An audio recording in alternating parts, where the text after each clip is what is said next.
Morning. Well, it's a cold and fucking windy episode 3 today, so let's crack on. So it's been about a week since the last video, maybe a little bit longer, but since then we've had a bit of a parts haul arrive, so let's have a quick look. So I got my new vacuum actuator for the Pt.1 with one of the dark side brackets, so we can actually get that adjusted and out the way and hopefully clearing the bonnet. Also seal kit, so I can rebuild the pump. Did get the new pump, but I failed to bring it down. I've left it in the garage at home. We've got a load of water jet cut flanges, so I've got my downpipe flanges there. I've got 2 sets of turbo ones, and then I've also got 2 sets of these bad boys, which is the new and improved design for the cylinder head.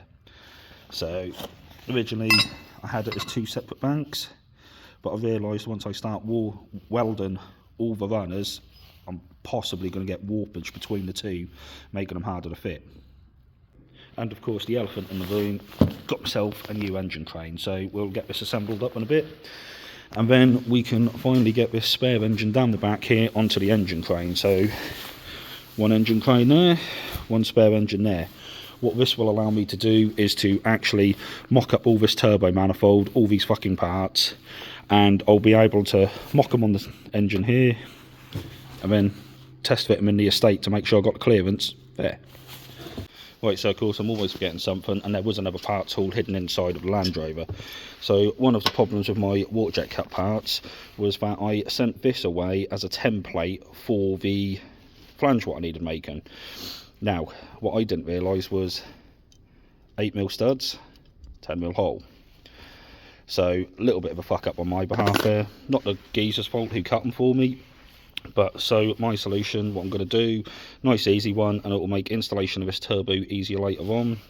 M10 stud conversion. So I'm just going to drill and tap these out later on today, and then we will stud convert it instead.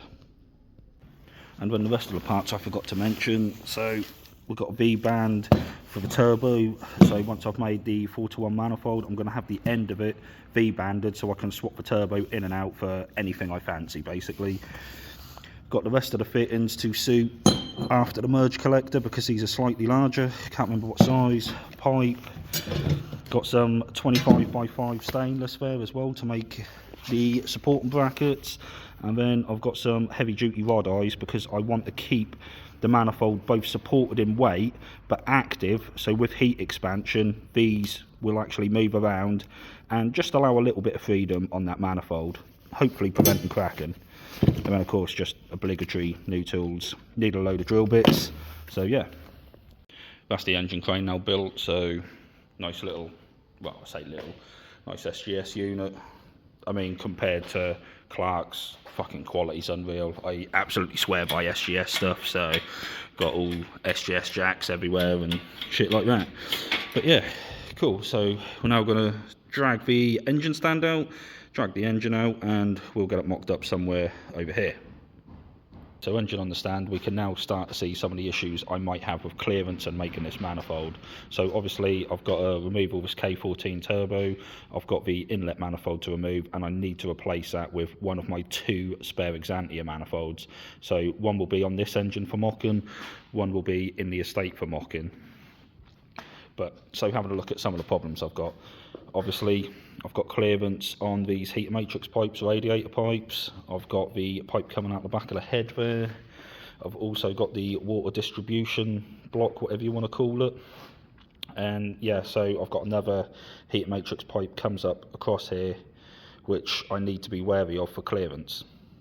So sometimes you can overcomplicate things in design. So originally I thought this would give me some more stability in between the runners, but one thing I hadn't taken into consideration is the clearance on the block.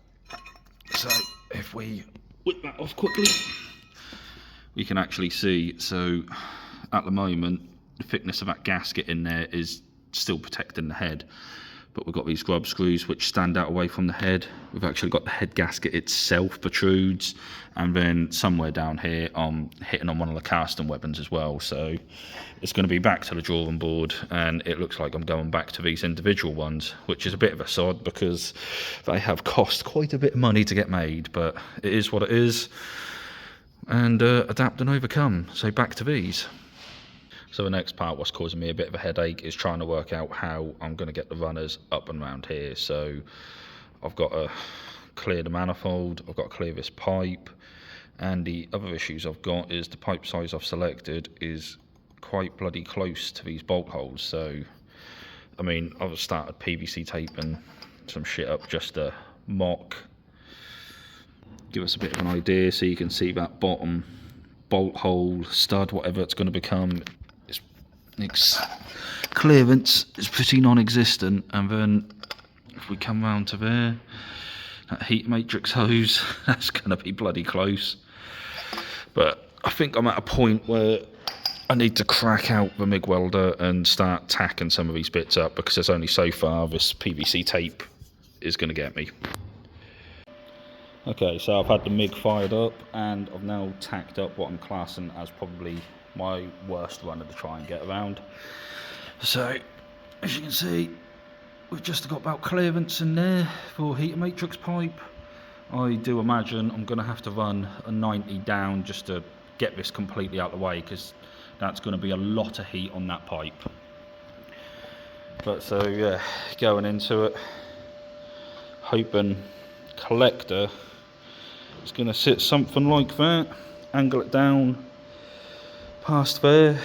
I might keep a tight 45 to keep it tighter to the block there with the V-band, but that's roughly what we're going for. So I mean, my next step is going to be to remove this off, and I've got to test fit it in the block, so, and just see what my clearances are like. So I'm pretty much now I'm going to have to scrap or edit that heater matrix pipe, but I need to be conscious of what room I've got in between the bulkhead. So test fitting is the way. So we've got it on test fitting, something I wasn't expecting to see. It actually clears that fucking heater matrix pipe. I don't know how, but it fucking clears it.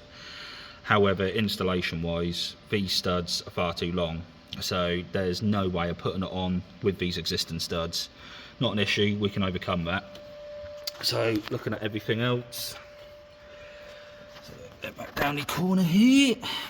Oh fuck me, it's the problem with trying to balance and record. So can we see that? So I can get the collector just about in there. I've got to be conscious, I've got to have it tilted up into the block as much as possible, but obviously this top runner here is going to have to be avoiding the intake runner which comes up. But yeah, we've actually got more room to play with than I thought. Let's get rid of my hand out of that, which surprises me. So let's crack back on with mocking up. Right, so there is a whole lot of doing this manifold, which is purely just fucking eyeballing it. Not even gonna lie about it. And just sort of have a look. Yeah, it looks about fucking right. Send it in.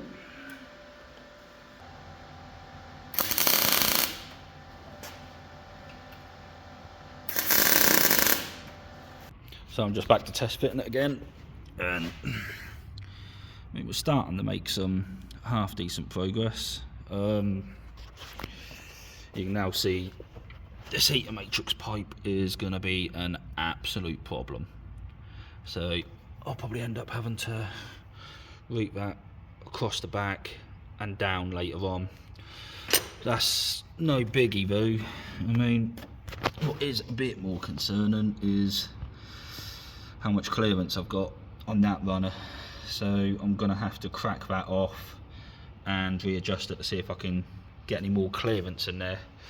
I mean, it's a spanner's width, but I don't want to risk it too much. I'm already on Group N engine mounts from Baker BM, and yeah, just any additional clearance I can give that on the bulkhead is going to be a good thing.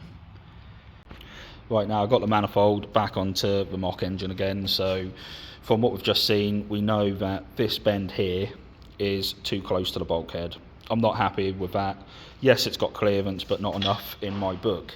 So all we're going to do is cut that tack there. We're going to re-angle that, so hopefully it clears the bulkhead a bit better, and then we can continue fabricating that one up. So the end result is hopefully that this runner here will go into this port here. Right, so that's pretty much it for today. I have cut this off and re-angled it, so it slits slightly better, but as you can see, I'm going to end up in here with a collective pinch point. Now, I'm going to end up heat wrapping it anyway, but that's getting quite tight in there. But then, that's what's needed in order to clear the bulkhead. So, tomorrow, as you can see, I've marked out there. I'm not sure if I'm happy with the angle of that. It's very close, extremely close to the inlet manifold runner. So I might have to try and revise that, but there just isn't the room to play with, to be honest. But yeah, so going to be cracking out the bandsaw tomorrow. I've got to start cutting some of these straight lengths down. So I'm going to be ending up having to work out my angles and everything. Angle a dangle, get that welded in. So then hopefully that's one bank complete. Right, so for this episode I'm going to call it a day. I'm going to go home, get some sleep and make a fresh start tomorrow. Start doing some of those bandsaw cuts. So cheers for watching, guys, and I will catch you later.